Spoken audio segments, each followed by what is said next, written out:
Well, thank you all for coming out. I'm an attorney out of Austin, Texas. My name is Kevin Green. I have the privilege to handle a lot of civil rights cases, including, unfortunately, a lot of police brutality cases. And there seem to be coming from, most recently from Zapata, Texas, down the road from Laredo here. We're at the federal courthouse. I also have the honor and privilege of representing Mr. Rigoberto Barrientos, who lost his leg.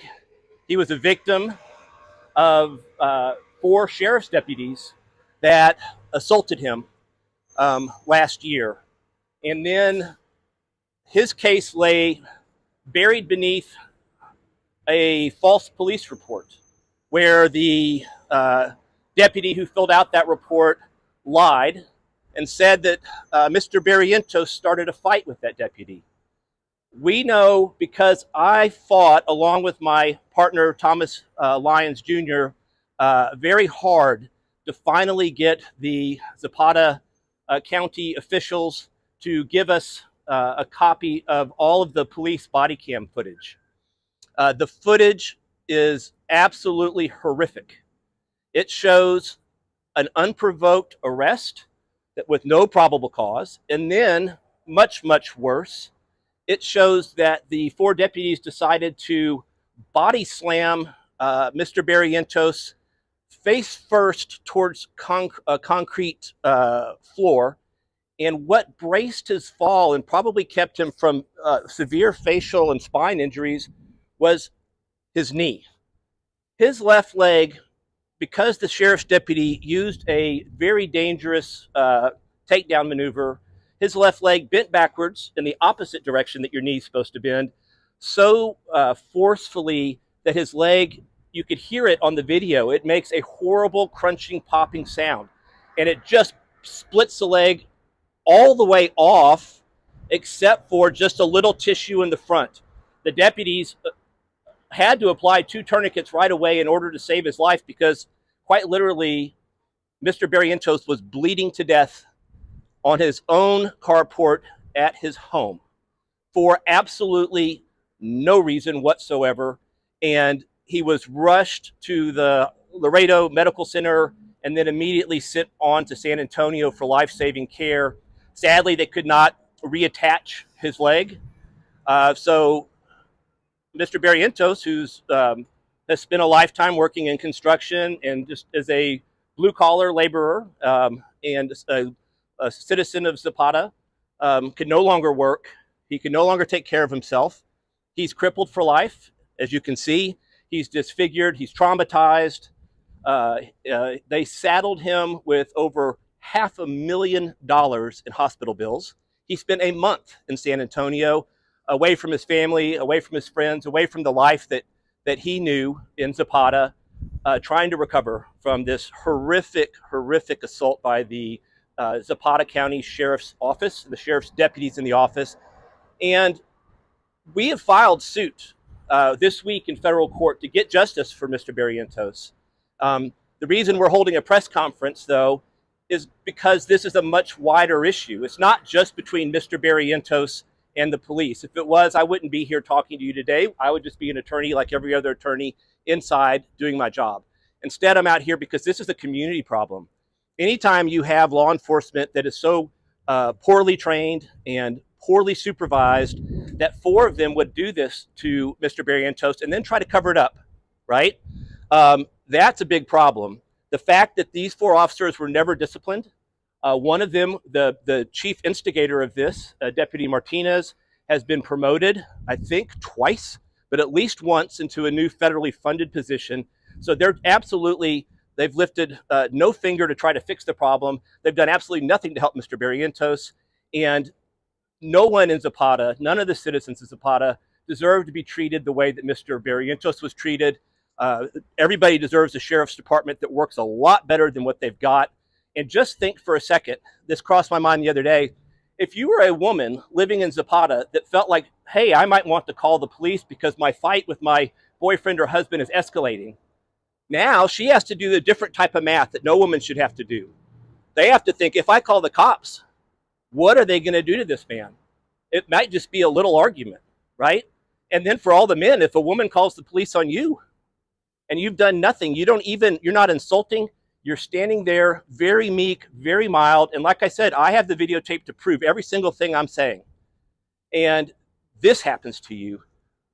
That's not the way Americans should live their life. I know that these communities on the border are good people. And I know there are a lot of good officers, and no one deserves to have a sheriff that's unwilling to take a stand and fix a problem, just like Sheriff Raimundo Del Bosque apparently has been. So it's a sad story. We are here to get justice for Mr. Barrientos. I know this process is going to take a while, and I really appreciate everyone coming out to listen to what happened, to spread the word that there is a problem, a big problem in the sheriff's office in Zapata County that needs to get fixed. And the politicians have an opportunity. I said I had the video. I don't want to release the video. I want them to release the video. I think that's their job. They are the public officials. They're the elected officials. You know, this is going to be something that comes up, I'm sure, during the campaign season that's coming up in 2024 and even starting now. And if they don't get a handle on what's wrong in Zapata, then the citizens need to know, and they need to know in time before they vote. So I am today pleading with the county officials, the county commissioners, the sheriff himself, anyone that will listen in Zapata County to release that video and to make some statements, tell people what they intend to do to fix this, to make sure that no one else gets hurt like Mr. Barrientos, and to make sure that the public knows that no one's going to tolerate a hyper-violent police force that's just taking it out on people because they can. Thank you very much, and I'll open the floor to a few questions, and please go ahead. Do you have any information on what investigation, if any, was conducted after the incident? I think almost nothing was done. Right now, there needs to be a full, open, transparent investigation to where not just me and Mr. Barrientos, but the entire community can feel assured that someone's really looking into this. And I don't know if that's the federal officials that need to get involved out there, you know, for any type of civil rights investigation or anything like that, but that would be an important step. I would hope that we might even hear from the U.S. Attorney or, you know, the Texas Rangers and people that handle public accountability when a police department or a sheriff's department is operating outside of the law. Have you looked into their personnel files, deputies that were involved in this incident? I have not been provided the personnel files. I've asked for them. I will be able to get my hands on them during the course of discovery. And for viewers and listeners who don't know, the discovery is just a process where both sides to a lawsuit exchange information, you know, pursuant to like the judge being the referee on how that goes.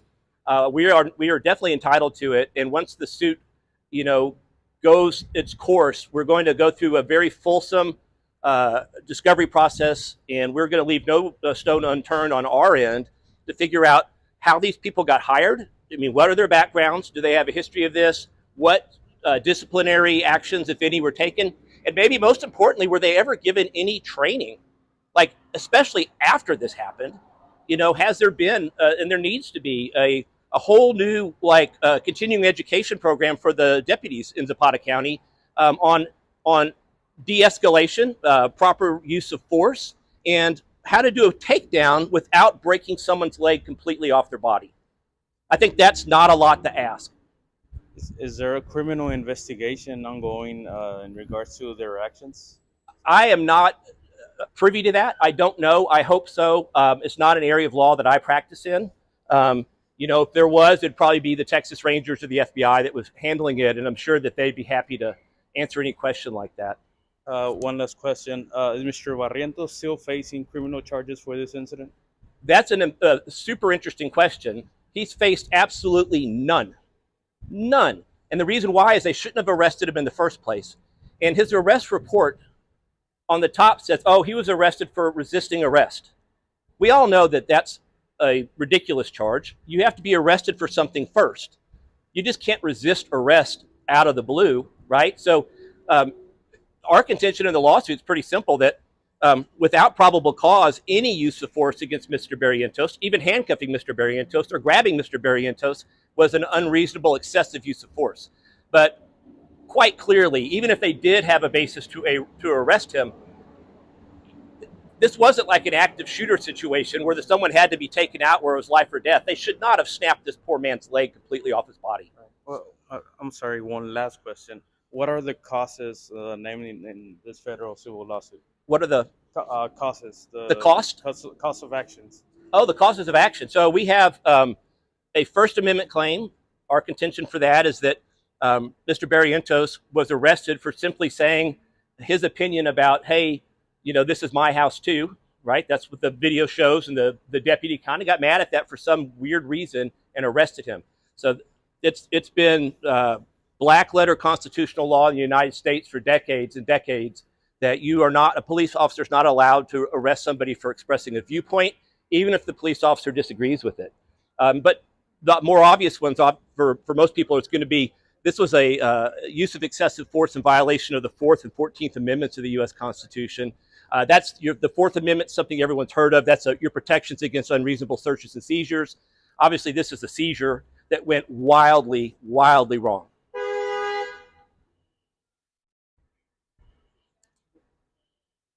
Are there any other questions?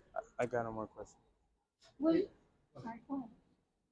Can you clarify, do you have the video already, or? We've got the video, and we're waiting to see if the county will release it themselves. And if they won't, maybe one day we will. We'll just have to see how that goes.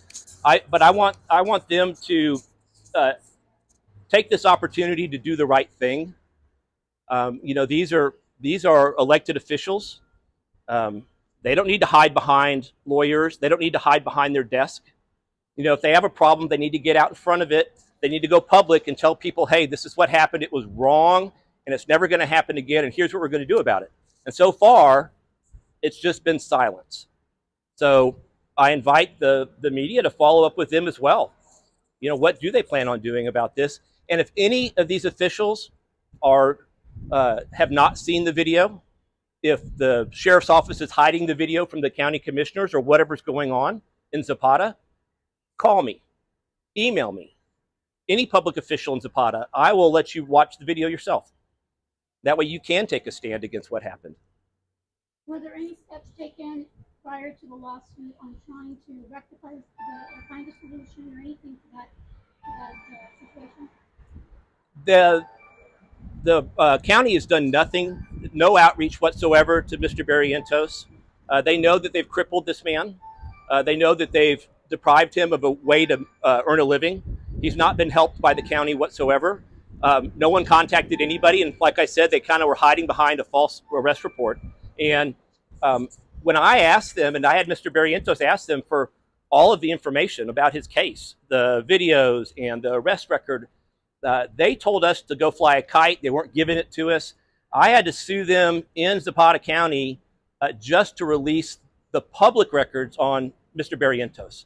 That's how much they wanted to sweep this under the rug. So that was a big fight, and that was expensive for us, but we won.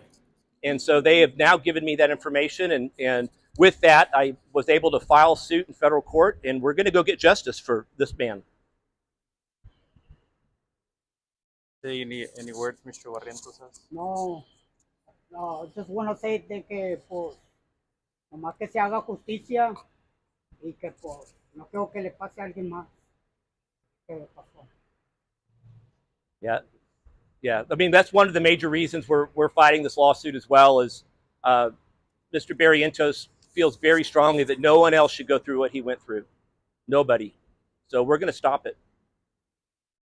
Thank you, sir. Yes, sir. Thank you all. That I guess concludes the press conference. I really appreciate everyone coming out today.